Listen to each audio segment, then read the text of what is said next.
Well, from my perspective, I very much don't want this to be a Christian nation because my question is always what type of Christian. Because if you ask 5 different Christians what a Christian nation would be, you're going to get 5 different answers, and some of those are going to be very close to a dystopia. But from my perspective, as a voting, tax-paying U.S. citizen, I do want my government to do Christ-like things. If I've got to vote or if I have to support with my taxes the bad stuff that I don't like, you better have some of the good stuff that I do like. And so just from my perspective, even while saying that we have a secular government, or it should be a secular government, I want my government to do things that are a reflection of my faith. And it sounds like the Institute was a fantastic tool to do that. Right. And the Institute was built up of people from all different backgrounds and expertise. And you can't just have one homogenous topic and one group to be able to address very, very different parts of the world, you know? A lot of us there had those Christian values or were driven by those values, but the Institute worked as a convener and was able to also collaborate. I mean, we needed people who had connections with people in the Pentagon, you know, people at the State Department, and you can't just do that if you're only familiar with one group. And so I think that was the beauty of USIP. Yeah, it was one of my favorite things. We had a very interfaith community at the Institute. So we had people that were religious, different religions, some people who weren't. We kind of had a mix of everybody there, but just the type of conversations we would have, and that everything that we were doing came from a place of, we knew that's where God wanted us. This is what God wanted us to do. And we believed in the mission of the Institute. And even though we had differences, we believed in working with each other to achieve that common goal.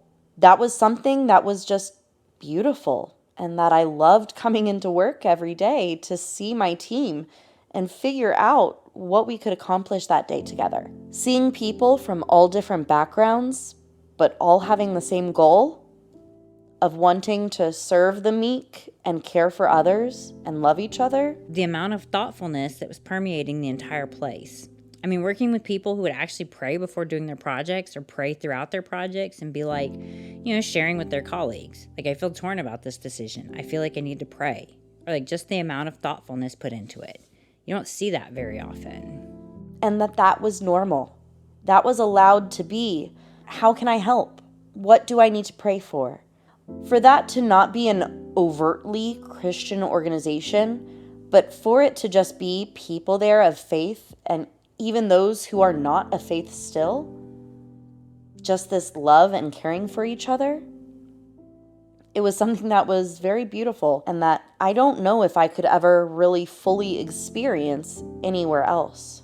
This isn't just a government organization. These are very profound people of faith who are using this as a way to act out their faith.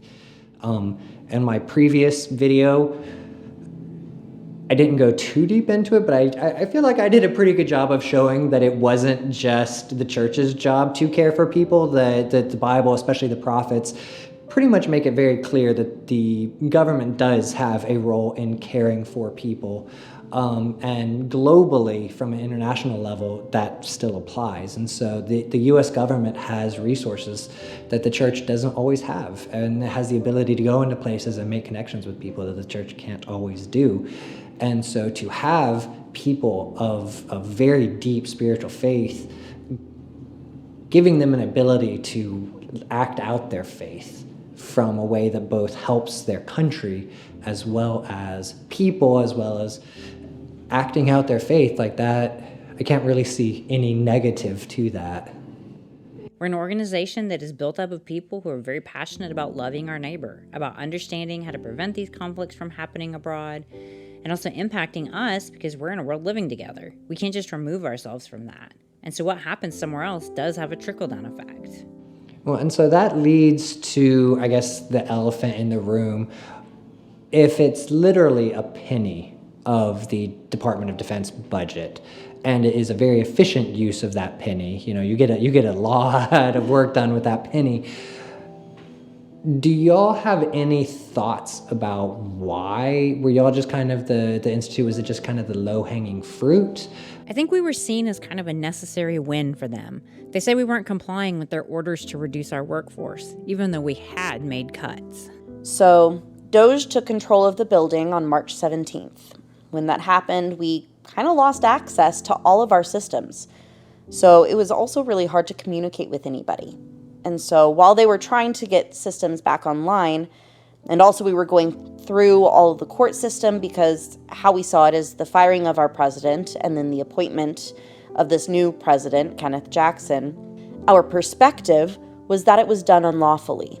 And so we were kind of also challenging this in court, but our leadership was like, okay, we should try to work with them the best we can.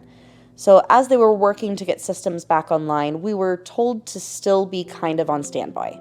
Wait to be asked to come back to work, but everybody just stay at home for right now. Well, so that does lead to a question. For the people who were furloughed or laid off, let go, funding dried up, what have you, y'all didn't receive any sort of resources or assistance or anything. It was just pretty much pack your stuff and get out, good luck. This was the week of March 17th. A week later, on a late Friday night around 8 p.m., we start receiving termination letters. I did not receive any sort of severance. I didn't receive anything. It was, your termination is effective immediately. You'll get your annual leave paid out if you return all of your equipment. You're going to lose your health insurance at the end of the month. This was March 28th on a late Friday night, meaning people had one business day to figure out their health insurance. That put a lot of people in really dangerous situations, yeah. Those who need life-saving assistance, I was one of the lucky ones, but I know a lot of people were in a really desperate situation. Others who had been there longer, they were offered an actual severance, but only if they signed away their right to sue, which felt really dirty. During this time, I was doing my own little sort of self-reflecting and trying to figure out how could this happen. Like I say, I had it kind of easy. There were other people who were suffering a lot worse, and I had to watch my coworkers go through that and, turn to the Bible. What does this say? Was this allowed? Like, how does this work? And the Bible doesn't say much directly about employees or employers in the modern sense of the words, but it does talk a lot about laborers and wages. And so if we apply that in today's world of employees and employers, everything that is done is supposed to be done with the well-being of the employee in mind. The employers are supposed to be fair to the employees. And so that was really kind of hard to take in because, like I said, it wasn't just me. The hardest was watching my coworkers go through it too. And we were already traumatized by the way our building was progressively broken into. And then for us to then receive on a late Friday night when people are just wanting to go to bed and enjoy their weekend, to then have to be panicking all weekend about, what do you mean I'm going to lose my health insurance after Monday? We're injuring our own people in a way that left many without insurance, given one day basically to have their health insurance. And just in the way that folks were fired and treated and handled in this situation, that's really harming ourselves, leaving those out to be jobless. I have some Trump supporting friends. I have some people that I know for a fact voted for him. And they have said one of the things that they did not anticipate was the total lack of consideration for human dignity with these firings.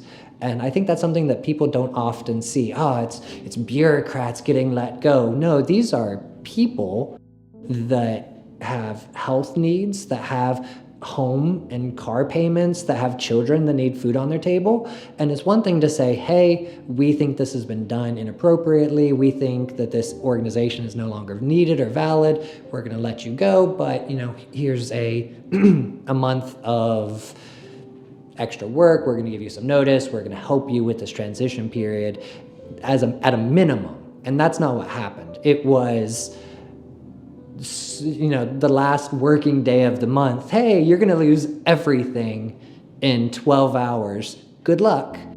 That's not human. That's not treating humans with any sort of dignity or respect, especially not people who are very kind and loving people who are there specifically to try to help people. And I have similar Trump-supporting friends and family who are horrified by the dismantling of USAID, because even if they thought there were some things that could be made more efficient, they still saw that work as Christian work. And we mentioned earlier that there was a grassroots movement that was a big part of helping the Institute of Peace be founded. It was veterans, but it was also a lot of faith communities, specifically Christian communities, especially the mainline Protestant groups like the United Church of Christ, the Quakers, the Mennonites, the Church of the Brethren. A lot of Catholic organizations were also involved. We had other faith groups, Reformed Jews come to mind. And I keep telling this story that a couple of weeks ago, I was actually at a Catholic prayer center.